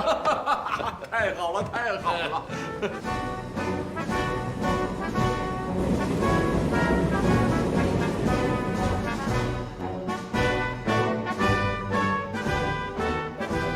主席，你辛苦了。哎，我辛苦谈不上，不过把苏联同志拉上谈判桌，我的任务就算是告一段落了。下面就要看恩来你们的喽。主席啊，你就放心吧，有你给我们在前面开了个好头啊，后面的工作就会顺利许多了。不能掉以轻心。行百里者半90。我估计啊，牵扯到东北利益啊，咱们老大哥是不会让步的。这就好比老虎已经张开了嘴巴，能不能把肉从他嘴里掏出来？那就要看你们的本事喽。主席，我们有这个准备。关于中苏友好同盟互助条约呀，苏方草案除了在原则上认定了中苏联盟关系之外啊，没有涉及到双方实际利益的内容。哦，那关于大连旅顺港口的问题呢？关于大连港，要求其行政领导人要由苏方来任命，下属企业呢由中苏共同决定。关于旅顺口啊，规定苏联驻军撤退的问题，要在对日条约签订以后才能进行。恩来，我建议你们起草一个关于旅顺口、大连和中国长春铁路的协定，一定要把这几个与我们利益攸关的重大问题，放在一个统一的协定里加以解决。Товарищ Сталин, по требованию китайских товарищей мы готовы в самое ближайшее время подписать новый советско-китайский договор о дружбе, союзе и взаимной помощи. В отличие от прошлого договора добавились слова о взаимной помощи. Наша идея такова, что до подписания нового договора мы будем придерживаться 3 соглашений от 1945 года. То есть Советско-китайское соглашение о порте Дальнем, подписанное 14 сентября 1945 года, соглашение о Порт-Артуре и его приложения, также подписанные 14 сентября 1945 года. Данные соглашения станут неотъемлемой частью нового договора. С этой вашей идеей вряд ли согласятся наши китайские товарищи. Нам нужно подготовить запасной план. Хорошо. Товарищ Джоу Инлай, мы не одобряем выдвинутое вами соглашение о Порт-Артуре, Даляне и китайской Чанчунской железной дороге. Вы, по сути, полностью отметаете все наши предложения. 聂高阳同志，我们经过仔细的研究，认为如果这些事关中国重大利益的问题得不到解决，那么这个新条约的签订也毫无意义。Ранее по некоторым вопросам мы уже достигли понимания. 聂高阳同志，我认为有关这个草案的补充条件中，我们对这一问题的论述更为合理性。Сталин добавил 3 условия. Во-первых, освобождение всех налогов от материалов и сырья, которые перевозятся и переходят из Советского Союза. Во-вторых, вышеуказанные материалы и сырье защищены от инспекции китайских таможней. В-третьих, советская армия и военные материалы могут свободно перемещаться по железной дороге Джунчжань, а фрактовая ставка рассчитывается в соответствии с текущей ценой китайской военных.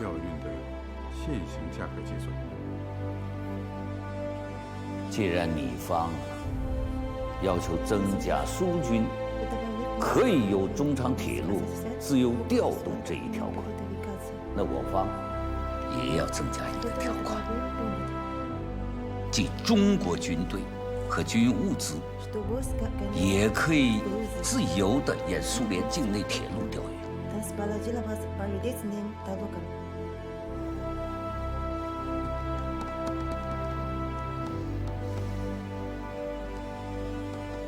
В настоящее время условия, выдвинутые китайской стороной, превосходят все наши даже самые сильные, смелые догадки.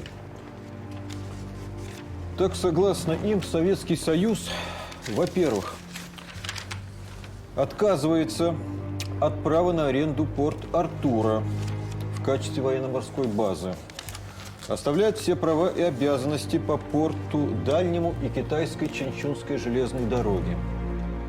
В то же время объявляет о том, что все вышеперечисленные права и обязанности переходят к Китайской Народной Республике. Во-вторых, все имущество, находящееся во временном ведении Советского Союза или арендуемое им в районе Даляня и Люйшунько, переходит к китайскому правительству.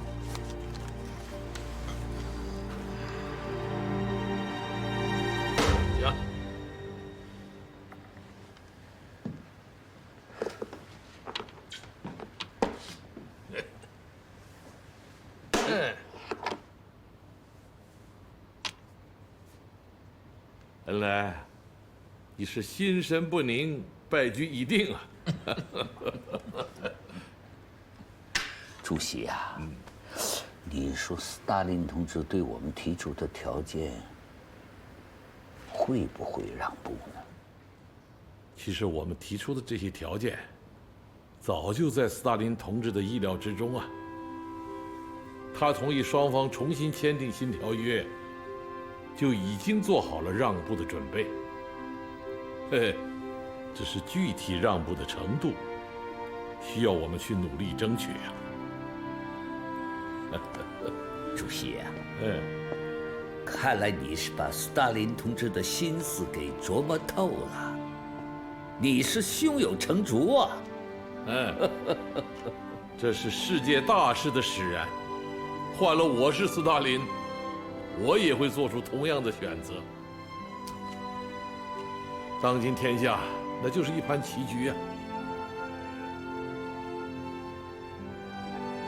苏美之间已经形成了势不两立的冷战状态。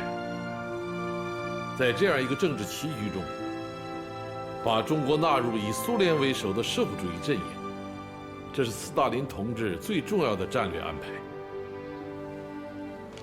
也是中国与苏联结成同盟关系的出发点。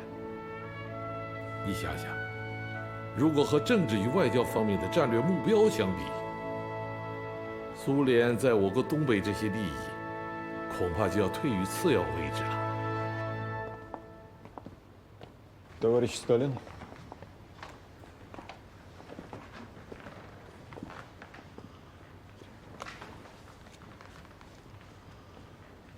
Присаживайтесь.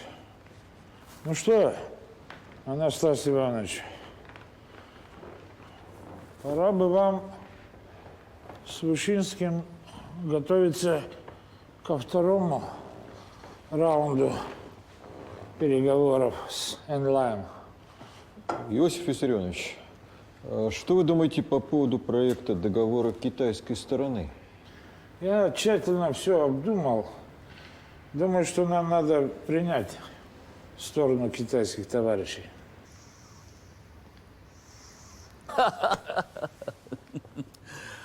吵了3天啊，总算有了结果。今天莫洛托夫同志送来一份补充协定，双方分歧算消除了。啊哈。哎，关于苏联想利用中长铁路调兵的问题，最后是怎么解决的？根据我们的要求，苏方对这一条款做了修改，规定只有在远东地区出现针对苏联战争威胁的情况下，才可沿中长铁路调动军队。同时啊，苏方也承诺，在必要的情况下，中方也可以沿西伯利亚铁路调动军队。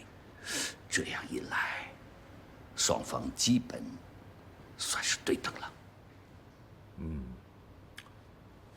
除了个别文字再需要斟酌推敲一下，我看基本上就可以了。哎，这些即将签订的协定，一定要公开发表。好的。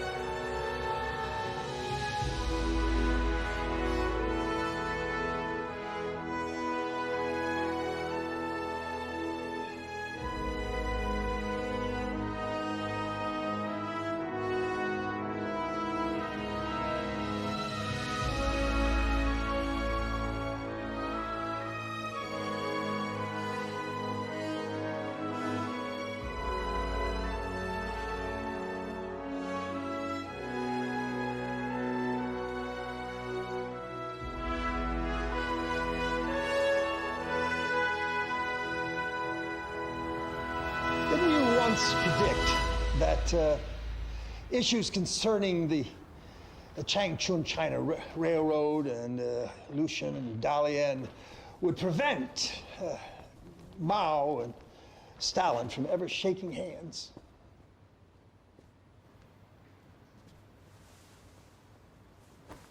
It is so unexpected that Stalin would accord such high privileges to Mao.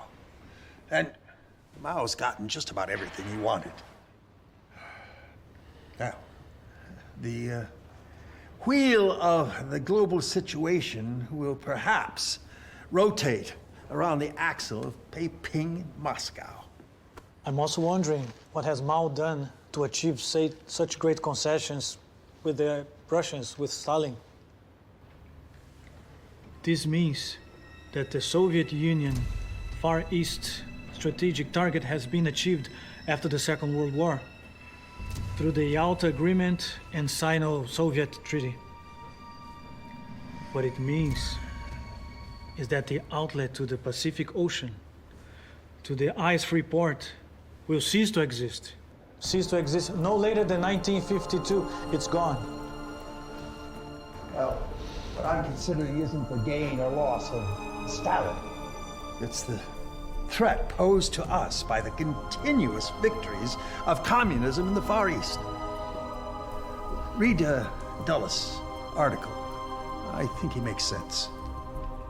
At the end of the Second World War, the population ruled by Soviet communism was just 200 million. Now, it's increased to 800 million. Communism is emerging like a flash flood or a prairie fire, and if we do not curb it in time, the threat it poses to us will be catastrophic. Isn't Du's point of view a little too exaggerated? I don't think so. The signing of the Sino-Soviet Treaty of Friendship, Alliance, and mutual support illustrates the fact that China and the Soviet Union have come together in a united front. What's more, taken with North Korea, their influence in the Far East far exceeds our own. With our control of Japan and South Korea and Chiang-occupied Taiwan. This is why we must take every possible comprehensive measure to stem the rising tide of communism. 中苏友好同盟互助条约的签订，极大地鼓舞着全党全国人民。正当毛泽东同他的战友们充满信心，决心集中精力把国民经济搞上去时，战争的阴云却猝不及防地袭来。树欲静而风不止啊！虽说打仗是朝鲜的事，但是战争一起，美国就会以此为借口，公开入侵我国的台湾。因此，我们不能不有所准备啊！三大战役结束后，四野的部队多数调入关内，留下不多的部队也主要是从事生产。未雨绸缪，立即组建东北边防军。恩来，你是主持军委日常工作的副主席，要尽快召开一次军委会议，讨论保卫国防、组建边防军的问题。好的，主席。同志们，我们应该明白一个道理：有备无患，比无备有患好；备而不用，比用而无备好。 Now, as we all know, Korea is situated at a juncture of several major powers. Now, placing Korea under our control would bring our targets in the Far East within our reach. However, at this moment, the DPRK is steamrolling its way forward in its offensive against the ROK. Now, Mr. President, I'm afraid to say if we don't come to Seoul's rescue now, that the entire Korean Peninsula will be a deluge of communism. It's a nightmarish scenario, sir. Well, I think we should also reconsider the issue of Taiwan. Should we place this island under the Japanese, as it once was before the Second World War, under the control of General MacArthur?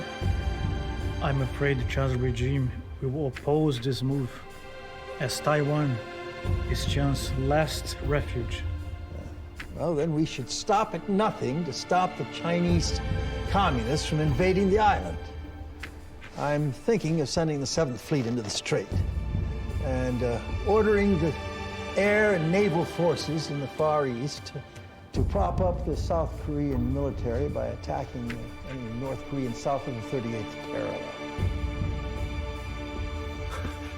父亲，父亲，怎么了？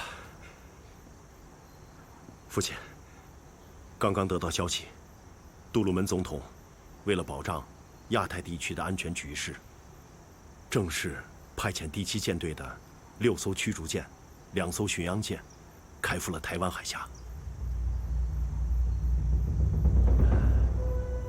这么说，台湾的防务总算是有着落了。是，父亲，还有一个更好的消息，杜鲁门总统已经下令任命麦克阿瑟将军为联合国军的总司令，率领美国及其他国家海陆空3军开赴朝鲜半岛，正式参加韩战。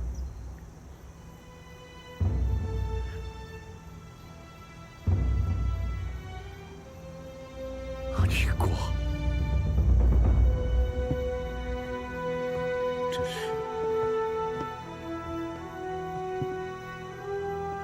是苍天不负有心人。我们的时机终于等来了，我们可以回家了。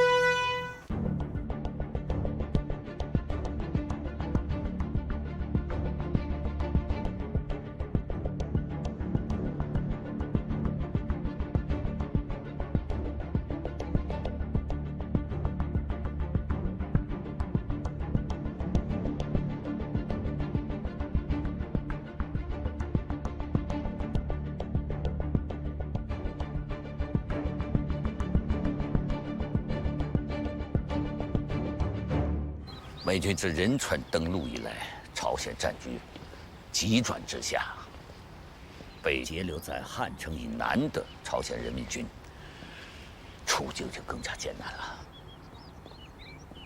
麦克阿瑟这一手，我们早就预料到了，并且通知了苏联和朝鲜，只是他们被胜利冲昏了头脑，谁也没当回事。据我的判断，美军绝不会以3·8线为界。战争狂人麦克阿瑟早就对外宣称，他们要占领整个朝鲜。美军肯定会趁机越过3·8线，向北推进，这是毋庸置疑的。按照这个速度，我看用不了1个月，战火就会烧到鸭绿江边。是啊，军委参谋长聂荣臻刚刚打来电话。美军轰炸机在我丹东投下了重磅炸弹，造成了重大的人员伤亡和财产损失。唇亡齿寒呐！看来我们与美帝国主义继续走狗，展开一场面对面的冲突与对抗是不可避免了，甚至是一场白刀子进红刀子出的血肉较量。潘大使，你好。潘大使，今天约见你来，主要是有一件事情想请你向印度总理报告，并转告美国、英国政府。So what's the matter? 是什么事呢？关于朝鲜战争。第一，如果美军真的越过3·8线扩大战争，我们不会坐视不管。第二，我们主张和平解决朝鲜事件，不但朝鲜战争必须立即停止，秦朝军队要立即撤退，而且有关国家必须在联合国内会上和平解决的办法。